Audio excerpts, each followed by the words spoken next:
Hello everyone, this is Jyoti to discuss law conceptually with you. आज का topic मैं जो डिस्कस करूंगी आपके साथ वो मैं करूंगी transfer of property act, TPA जिसको हम कहते हैं। बहुत ही इंपॉर्टेंट सब्जेक्ट है, ठीक है, और थोड़ा सा टेक्निकल भी है क्योंकि ये अंग्रेजों के ज़माने का है। तो फिर इसका जो बैरिक्ट है उसको समझने में भी दिक्कत आती है क्योंकि उसका जो इंग्लिश है, जो लैंग्वेज है, वो थोड़ा सा टेक्निकल है। तो अब जब तक हम इस सब्जेक्ट को कॉन्सेप्चुअली नहीं समझते हैं, जब तक एक एक चीज़ हम बेसिक रूट से नहीं पढ़ें, जब तक ये सब्जेक्ट पढ़ने में मज़ा नहीं आता और समझ में भी नहीं आता। तो आज मैं कौन सा टॉपिक डिस्कस करूंगी भाई? देखिए, नाम क्या है सब्जेक्ट का? Transfer of property. क्या नाम है? Transfer of property act. मतलब कि हम यहाँ पर क्या पढ़ते हैं कि कोई भी प्रॉपर्टी किस तरीके से ट्रांसफर होती है, और इसी से रिलेटेड जो है प्रोविजन हमें इस एक्ट में दिए हुए हैं ना। तो सबसे पहला क्वेश्चन ये उठता है कि भाई ये प्रॉपर्टी है कौन सी, किस प्रॉपर्टी की बात हो रही है यहाँ पे?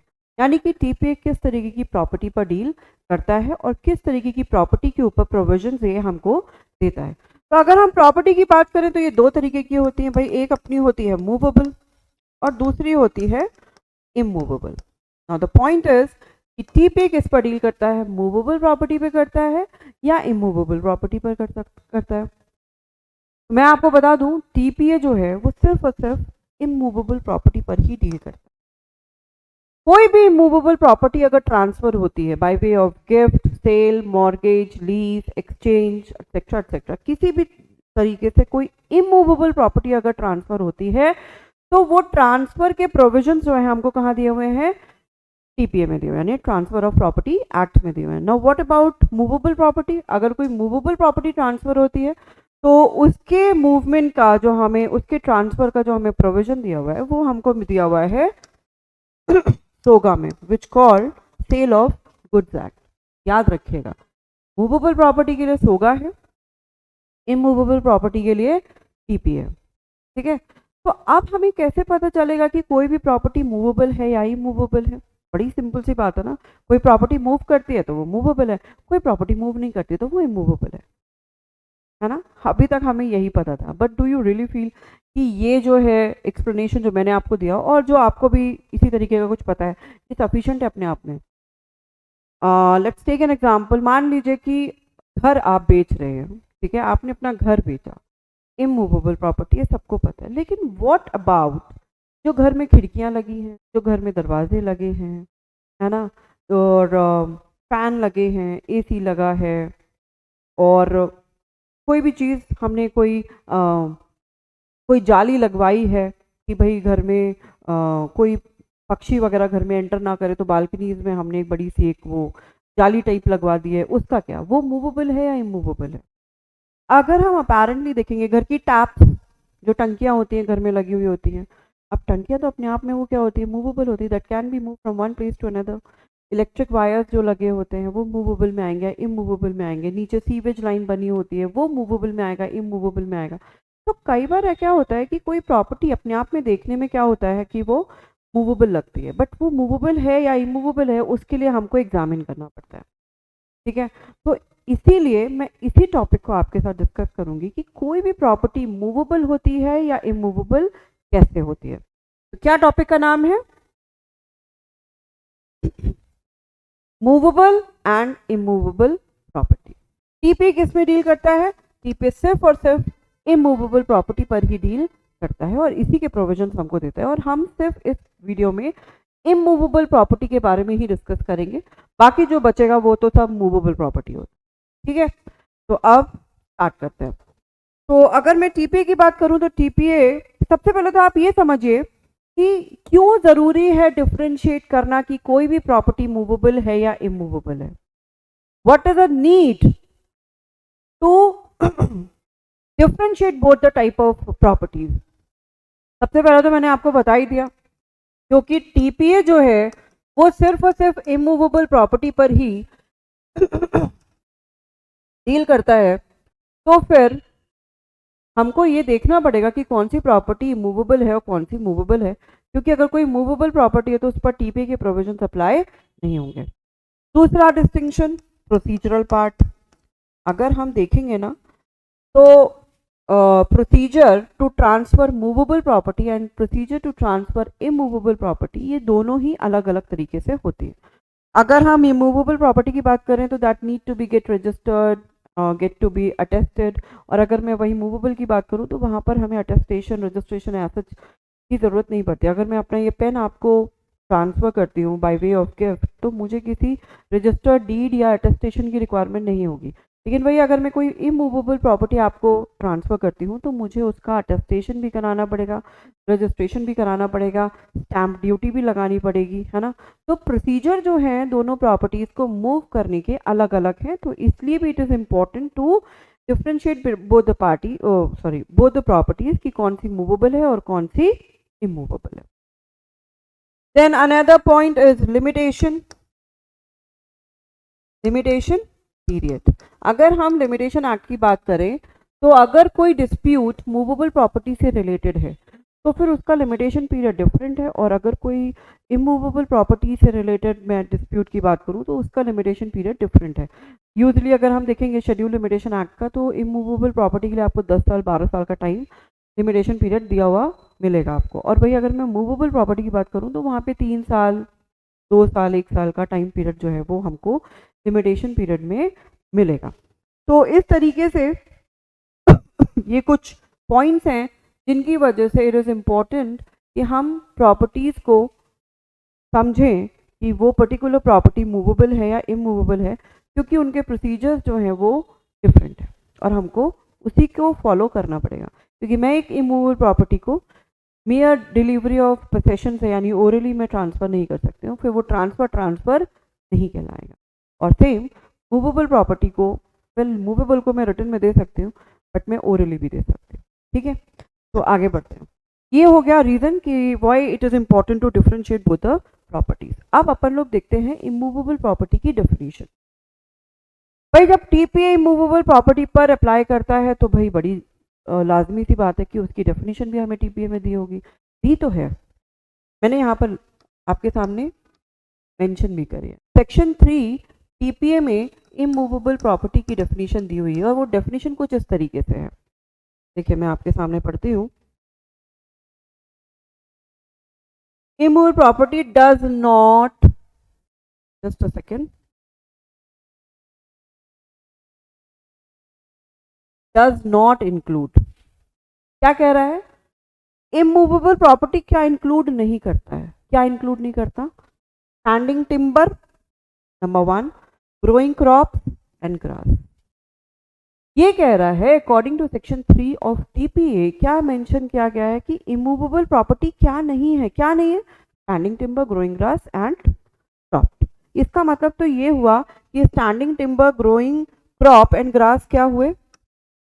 मूवेबल प्रॉपर्टी, है ना। क्योंकि ये डेफिनेशन नेगेटिव है, नॉट इंक्लूड है, ये नेगेटिव फॉर्म में है, that means it is telling us कि व्हाट मूवेबल प्रॉपर्टी इज। तो standing timber, growing crop and grass actually में क्या है? मूवेबल प्रॉपर्टीज है। तो अगर हमें सेक्शन 3 टीपीए जो इमूवेबल प्रॉपर्टी को डिफाइन कर रहा है, लेकिन डेफिनेशन बदले में हमको क्या दे रहा है? डेफिनेशन के रूप में मूवेबल प्रॉपर्टी दे रहा है, फिर हमें इमूवेबल प्रॉपर्टी क्या है ये कैसे पता चलेगा? To know what movable property is, उसका प्रॉपर डेफिनेशन हमको दिया हुआ है section 3 clause 26 of general clause act. ठीक है, तो हमें क्या रेफर करना पड़ेगा? सेक्शन 3 क्लॉज 26, क्या हमको जनरल क्लॉज एक्ट में दिया हुआ है, जो एक्चुअली में हमें इमूवेबल प्रॉपर्टी की डेफिनेशन दे रहा है। ऑल्दो हमको इसकी डेफिनेशन रजिस्ट्रेशन एक्ट में भी देगी, लेकिन रजिस्ट्रेशन एक्ट में जो definition that is more of the in example form, तो एक्यूरेट जो हमको दी हुई है वो हमको यही दी हुई है। तो अब अगर हम लोग इमूवेबल प्रॉपर्टी की डेफिनेशन पढ़े तो ये क्या कह रहा है? इमूवेबल प्रॉपर्टी इंक्लूड, देखिए ये डेफिनेशन क्या है? इंक्लूसिव है। कह रही है ये definition any land benefit arising out of land number 2 and things attach to the earth, ये तीनों चीजें क्या है? Immovable property. कोई भी land number 1, benefit arising out of land this is number 2, and anything attach to earth this is number 3। तो अगर हमें ये समझ में आ जाए कि कोई भी लैंड है और वो लैंड क्या क्या चीज़ें इंक्लूड करती है या फिर बेनिफिट जो लैंड से अराइज होते हैं, अगर हमें ये समझ में आ जाए, टर्म्स अगर हमें समझ में आ जाए, एक्चुअली में हमें ये समझ में आ जाएगा कि इक्वल प्रॉपर्टी क्या होती है। ठीक है, अगर मैं इसकी बात करूं, थिंग्स अटैच टू अर्थ, तो ये ऑल दो हमको टीपीए में डिफाइन है। अगर हम सेक्शन 3 जो डेफिनेशन क्लॉज है टीपीए का उसमें देखें, उसमें आपको इक्वल प्रॉपर्टी जो के बाद आपको डेफिनेशन मिलेगा किसका, एनीथिंग अटैच टू अर्थ, तो वो हम वहीं से टीपीए से ही पढ़ेंगे। और अभी हम क्या समझेंगे, land benefit arising from land. देखिए मैं इस वीडियो को 2 पार्ट्स में बनाऊंगी। इस वीडियो में जो हम डिस्कस करेंगे वो हम डिस्कस करेंगे लैंड और बेनिफिट अराइजिंग फ्रॉम लैंड, ठीक है। और थिंग्स अटैच टू अर्थ वो हम सेकेंड पार्ट में डिस्कस करेंगे, ठीक है। तो ये वीडियो, ये टॉपिक जो है मेरी 2 पार्ट्स में डिफाइन रहेगा। तो लेट्स स्टार्ट। सबसे पहले क्या है, लैंड। लैंड क्या होता है, व्हाट इज लैंड? बड़ा सिंपल है, लैंड मतलब जो भी हमारा सरफेस है, लैंड इंक्लूड सरफेस, ठीक है, एंड एवरीथिंग बिलो। सरफेस और सरफेस के नीचे का जो भी चीज है वो सब लैंड में इंक्लूडेड होता है, वो सब क्या कहलाएगा, इमूवेबल प्रॉपर्टी, ठीक है। ये भी इमूवेबल प्रॉपर्टी है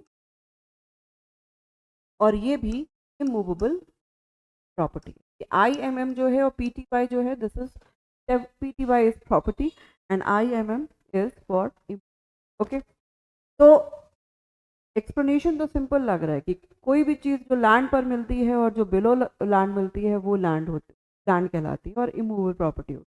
लेकिन जब हम इसके एग्जाम्पल्स पे आएंगे या फिर जब हमें अगर एग्जाम में इसके क्वेश्चन मिलेंगे थोड़े वो कंफ्यूजिंग होते हैं। जैसे कि मैंने यहाँ पर कुछ मेंशन किए हुए हैं, जैसे right to extract mineral, right to use soil for making bricks. अब देखिए कोई भी चीज़ को अगर हमें एग्जामिन करना है ना कि है या मूवेबल प्रॉपर्टी है, तो हो सकता है कई बार अपेरेंटली आपको लगेगा कि वो पर्टिकुलर चीज़ जो है वो मूवेबल है। जैसे मैं अगर अपने सेकेंड एग्जांपल को देखूं, right to use soil for making bricks, तो हमारी नज़र कहाँ जाएगी, ब्रिक्स पर जाएगी। और ब्रिक्स क्या होते हैं, ब्रिक्स तो मूवेबल, तो वो बन जाती हैं, can move from one place to another place, तो वो मूवेबल हो जाती है। लेकिन यहाँ पर उन्होंने ब्रिक्स के बारे में नहीं, चाहे राइट टू यूज। तो ऐसे जब क्वेश्चन आते हैं ना तो हमें एग्जामिन क्या करना है, हमें ये एग्जामिन नहीं करना है कि सब्जेक्ट मैटर क्या है उस क्वेश्चन में, हमें एग्जामिन करना है कि राइट किस चीज पर एक्सरसाइज किया जा रहा है, ठीक है। जो राइट है ना, ये जो राइट है, ये राइट किस चीज पर एक्सरसाइज किया जा रहा है।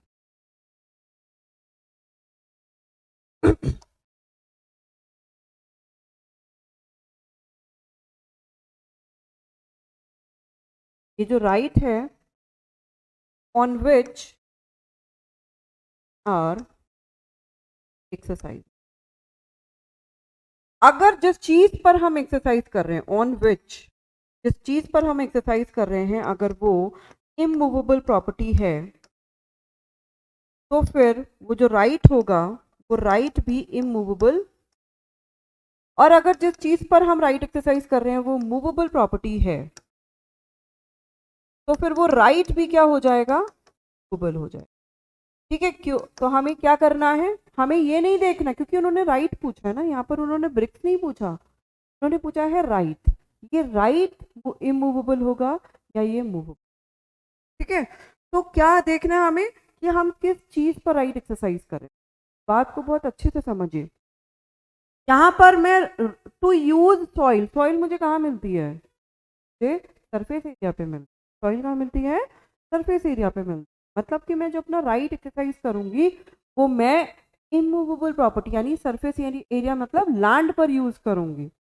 तो मेरा जो राइट है जब वो लैंड पर यूज हो रहा है, तो लैंड क्या है, इमूवेबल प्रॉपर्टी है, तो मेरा राइट क्या हुआ, राइट भी मेरा इमूवेबल,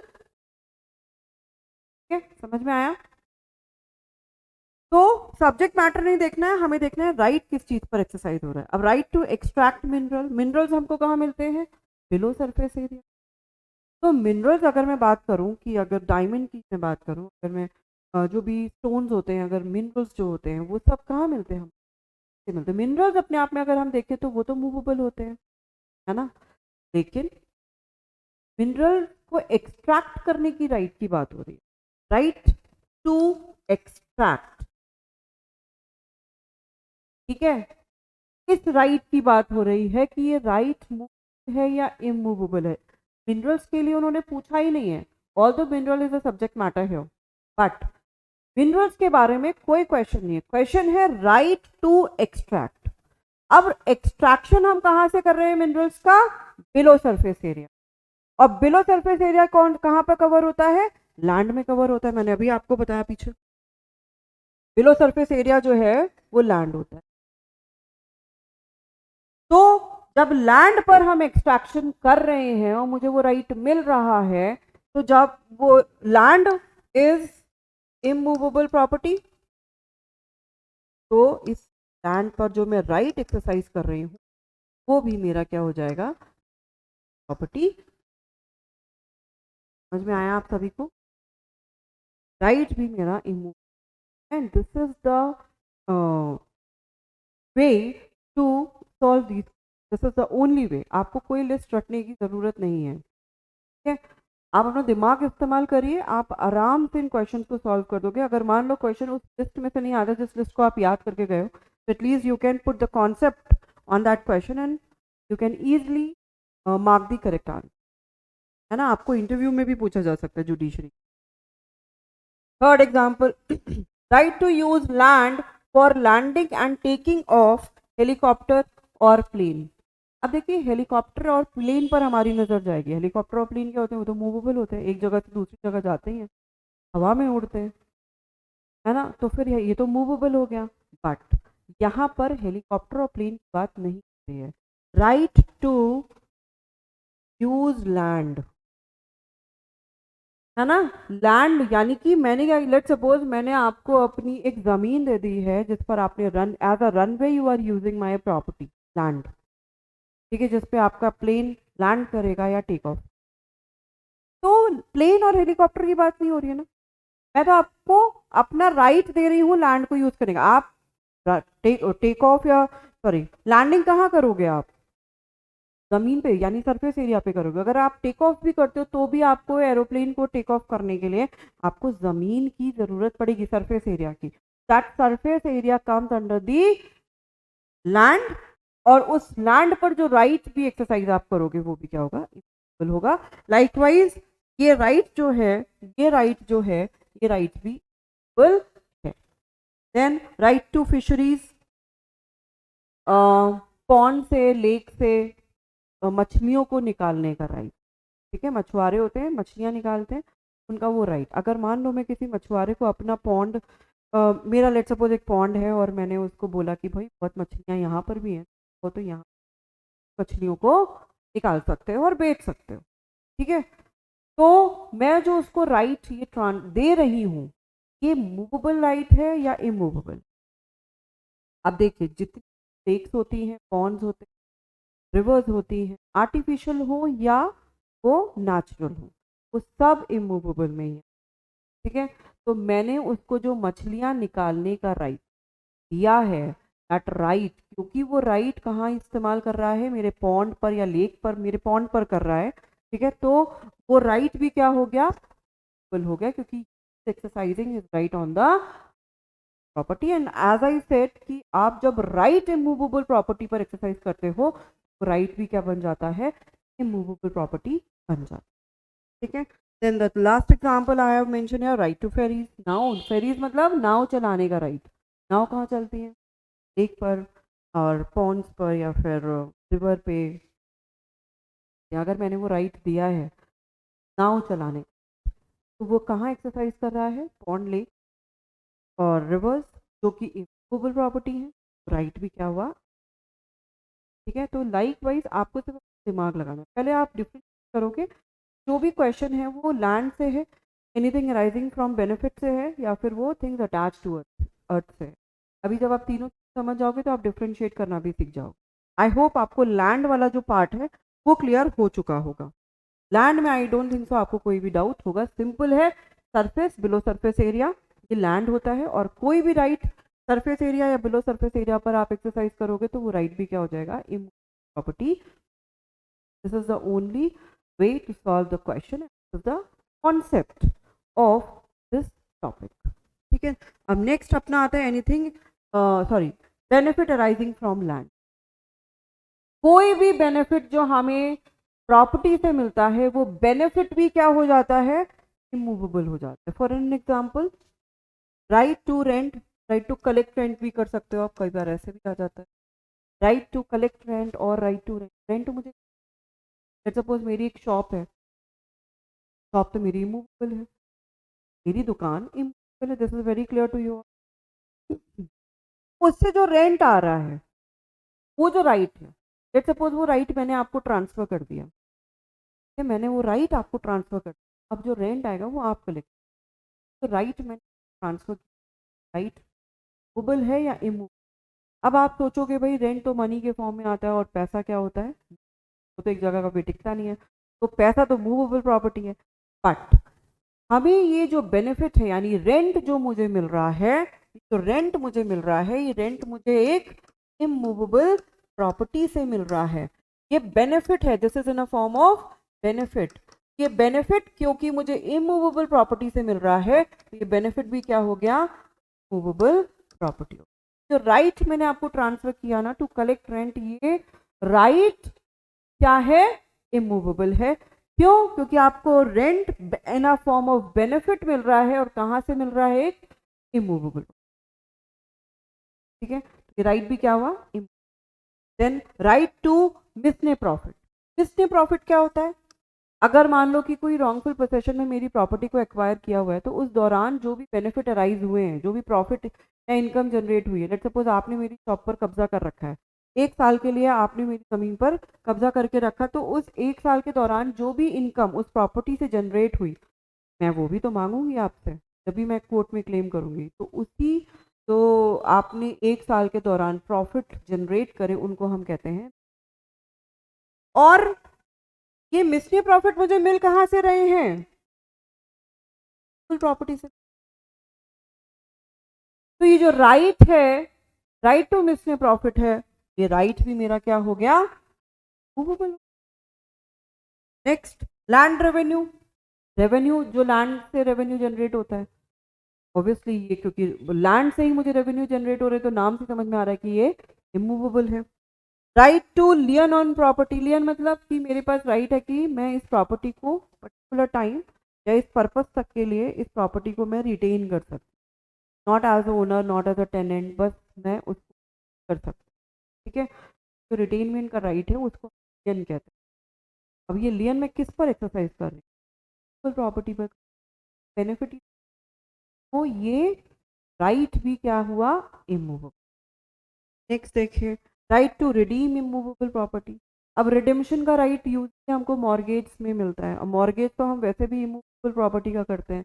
तो मैंने लेट्स सपोज अपनी प्रॉपर्टी आपके पास गिरवी रखी और आपने मुझे पैसा दिया, 5 साल के लिए दिया, लेट्स सपोज मैंने वो 5 साल में आपको आपका पैसा भी वापस कर दिया, तो अब मेरा राइट है कि नहीं मैं अपनी प्रॉपर्टी आपसे वापस लूँ, इसी को कहते हैं राइट टू।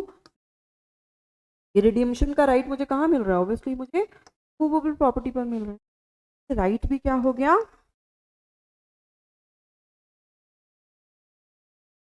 आई होप ये आपको पॉइंट क्लियर हो गया होगा, एंड आई गेस आप अब गलतियां नहीं करेंगे, किसी भी चीज़ को रटने की ज़रूरत नहीं है। Land, benefit arising from land, ये मैंने इस वीडियो में डिस्कस किया है। अब इस टॉपिक से जो पॉइंट रहता है वो रह जाता है एनीथिंग अटैच टू अर्थ, और ये पॉइंट जो है वो उसके लिए हमें सेक्शन 3 ये पढ़ना होगा, जिसको मैं part 2 of movable and immovable property में डिस्कस करूंगी। So stay tuned with my series, and this is it for today. Thank you so much for watching this. Hope you like the video और आपको concept समझ में भी आया होगा। अगर कोई डाउट है तो आप कमेंट डाल सकते हैं। Take care, bye bye.